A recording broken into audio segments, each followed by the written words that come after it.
هەموو ئەم شەڕانە ڕامەکێشێ بۆ گفتوگویەکی تر یعنی لەسەرەوەی کە تێچووی ئەم هەموو شەڕە لەم هەموو وڵاتە جیاوازە لەم سەری دنیا بۆ ئەو سەری دنیا ینی تازەترین راپۆرت لەسەر تێچووە سەربازیەکان ئەوە دەرەخات کە زیاتر لە 90 تریلیۆن دۆلار تێچووە هەیە.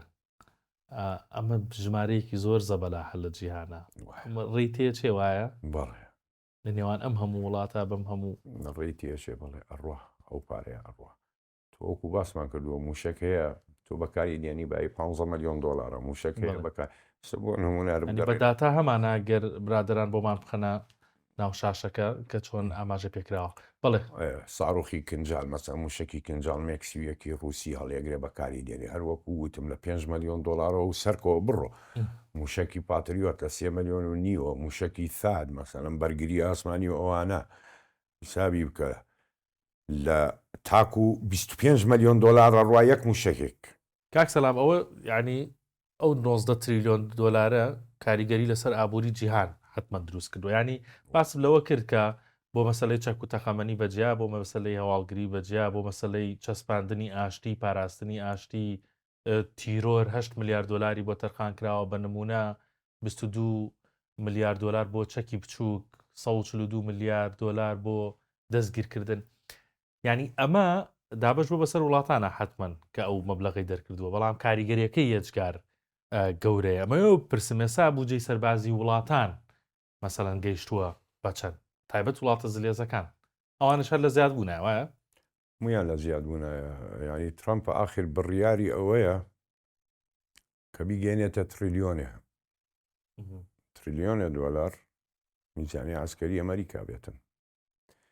بۆیە بەرجی ئاشتی قسەکەت بیر نەچێت لە بۆ ئۆکرانیا و رووسیاش وەبزانام داوای پارەکە مەسلحەتی خۆی تێدایە یا ئاشتی بکاتن لێنانە داوای پارەکە هەرچەنە خۆی نیوەی ئۆکرانیا 150 تری خۆیەتی خێرەکانی بەڵام ترامپ تاجرە ینی تیفاقی بڵین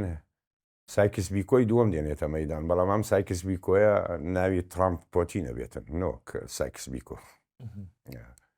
بۆ ئۆکرانیا شەڕاگرتن کە بیکاتە تریلیۆنە دلار چین میزانی بەرز کردوێتەوە سعودی هەروەکو باسمان کرد لە دوای 12 ڕۆژی شەڕی ئیسرائیل و ئێران کردە 88 میلیارد دلار هەموو وڵاتان بەرزیان کردوێتەوە چونکە هەمووی ئەزانێ ڕوبەڕووی یەکتریە بنەوە هەمووی خۆی بەهێزەکاتن ئەبێ میزانی عسکەریان بێت وایە هێشتا زیاتریش بەرزیکە زیاتریش بەرزە بێتەوە بەڵێ وڵاتان هەرکە شەڕ دەستی پێکرد لەگەر تایوان بێ فانزەوێت لا بێ هەمووی زیادی کاتن هەموو یەکەوێتە چەکڕین و دروستکردن بەڵێ زیاد دەکات ئەمە مەسەڵەن کە شەڕ دەستی پێکرد جگە لەوەی کە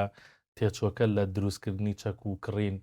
زیادەکە زەرەر و زیانەکانش هەر بۆ خۆی تێچووی شەڕە حەزەکە لەسەر ئەوە بستم تۆزێک بابەتی ترامپ و ئەوەی کە لە پێش یعنی ئەم شەڕانەی دوایی غەزەیشەوە وعدی ئاگربەستیدا لە نێوان رووسیا و ئۆکرانیا بەڵام ئەوەی کە هەیە ینی باز دەکرێت داوای پارە دەکات ئەمە شتێکی سەرنجڕاکێشە یان مەساڵحی دۆناڵد ترامپ لەوەیە خۆی ترامپ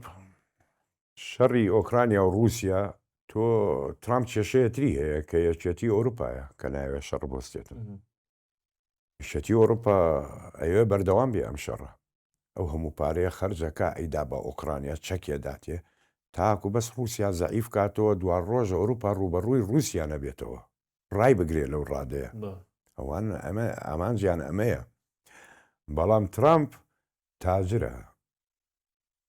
پیاوێکی تاجرە عیلاقەی بە شەڕەوە نییە ئەڵێ شەڕاگرم هەر پێشەوەی بێتە سەرۆکی ئەمریکاوتی من لە ماوەی 24 ساعتە شەڕاگرم بەچی ڕایەگریتم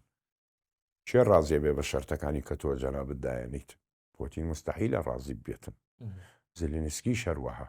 هەرچەندە چەک لە ئەمریکا وەرەگرێت بەڵام ئێستا پێڵە ئەگەر ڕازی نەبووی چەکت لێ بڕم نادەمێ ئیتر کە نەیداتێ ئەڕوخێ بە یەکجاری ئۆکرانیا ئەڕوخێ لەبەرەوە ئێستا مەسەڵەن بۆ نمونە داوای پارەکە ئاکاتن من ئەم هەموو پارەیەم خەرج کرد لە ئۆکرانیا و نەتیجە چی بۆ ڕووس نەشکایەوە ڕووسەرەوە هەرێمانەی گرتووە هاتووەتە ناو خاکی ئۆکرانیا ئەو پارەیەم چۆنە دەنەوە یا بە ئەو گرێبەستەی کردی کە لەگەڵ ئۆکرانیا کە 150 خێرەکانی ئۆکرانیا بۆ خۆی بێتن گرێبەستێکی 28 خاڵی کردو 22 خاڵی کرد ڕاستە یاواتە پارەکانم کامڵە دەیتەوە تەمانەویش کە پاراداتەوە مستحیلە بێ فایزی لەگەڵا بێتن وەری بگرێتن بەڵێ